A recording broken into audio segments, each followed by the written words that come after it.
কৃষ্ণ কহিলেন হে অর্জুন, শ্রীকৃষ্ণ কহিলেন হে অর্জুন, তোমাকে আমার পরমার্থ তত্ত্ব বলিতেছি, শুনিলে তুমি প্রীত হইবে, তাই বলিতেছি। শ্রীকৃষ্ণ কহিলেন হে অর্জুন, শ্রীকৃষ্ণ কহিলেন হে অর্জুন,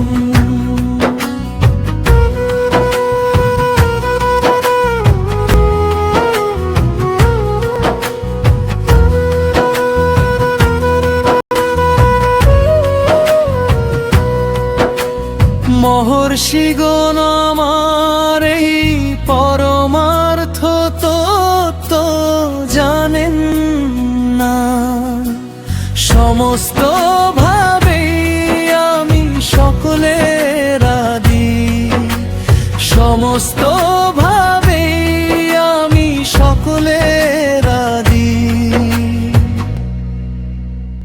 আমার জন্ম নাই আদি অনাদিও, সর্বলোক মহেশ্বর, যে ব্যক্তি এই তত্ত্ব জানে সে পাপ মুক্ত হয়।